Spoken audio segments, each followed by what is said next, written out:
Alors l'exercice 9 consiste à calculer des petites aires faciles. Donc on vous donne une fonction f de x qui est égale à x carré moins 1.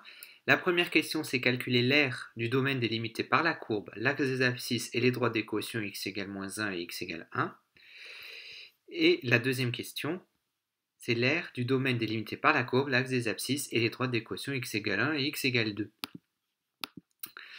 Alors, comme il s'agit du domaine délimité par la courbe et l'axe des abscisses, c'est-à-dire que c'est l'aire du domaine donc, délimité par la courbe, donc sous la courbe, il s'agit simplement de l'intégrale de la fonction. Là, il n'y a rien d'autre à faire que de calculer l'intégrale. Donc l'intégrale de la fonction x carré moins 1 entre les bonnes bornes. Pour la question A, il s'agit de donc délimiter par les droites d'équation x égale moins 1 et x égale 1. Donc en fait, l'aire, ça va être l'intégrale entre moins 1 et 1.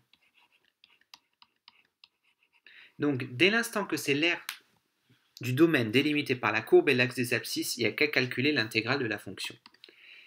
Donc l'intégrale entre moins 1 et 1 de x carré moins 1 dx. Donc une primitive d'x carré moins 1, c'est très facile. Une primitive d'x carré, c'est x3 sur 3. Une primitive de 1, c'est x. Et j'ai plus qu'à remplacer. Donc d'abord par 1, puis par moins 1, toujours le haut moins le bas. 1 tiers moins 1. Alors moins 1 puissance 3, ça fait moins 1, donc plus 1 tiers. Moins moins 1, ça fait plus 1, mais comme il y a un moins, ça fait moins 1. Donc ça fait 2 tiers moins 2. Donc c'est-à-dire 2 tiers moins 6 tiers, ça fait moins 4 tiers d'unité d'aire. Donc ça signifie... Alors, une aire négative, c'est tout à fait possible, puisqu'en fait les intégrales vont calculer des aires qu'on appelle algébriques. La fonction x carré moins 1, elle se comporte comme ceci.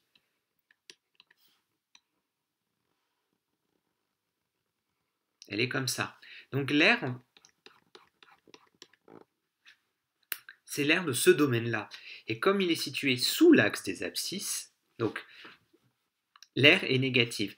Toutes les aires calculées au-dessus de l'axe des abscisses sont positives, sont comptées positivement, et l'aire du domaine en dessous est comptée négativement. Donc puisque l'intégrale vaut moins 4 tiers, ça veut dire que donc elle est comptée négativement, elle est sous la courbe. Donc l'aire du domaine D, alors effectivement c'est vrai que une aire négative ça choque un peu, donc là on calcule l'intégrale, même si le résultat est négatif, c'est pas grave.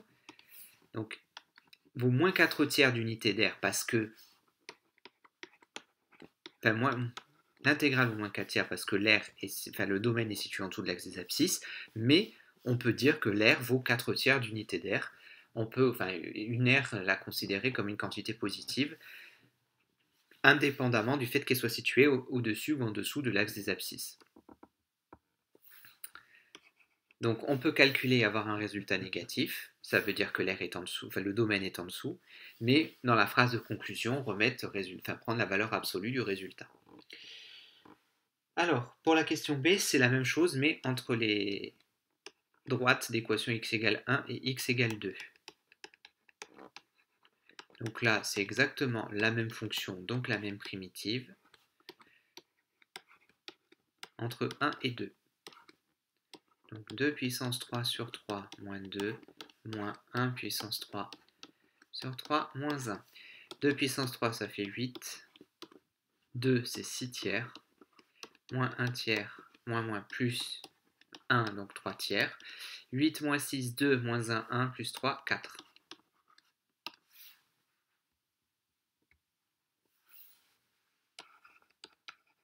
Donc ici, l'aire est bien située. Donc l'aire, elle serait, alors si 2 est là, ça veut dire que je calcule en fait l'aire située ici. Elle est bien positive, puisque le domaine est situé au-dessus de l'axe des abscisses. Donc l'aire de D' vaut bien 4 tiers d'unité d'aire aussi. Donc voilà, pour calculer l'aire d'un domaine qui est délimité par une courbe et l'axe des abscisses, c'est ni plus ni moins que l'intégrale qu'il faut calculer. Si le résultat est négatif, c'est pas grave, ça veut dire que le domaine est situé en dessous de l'axe des abscisses.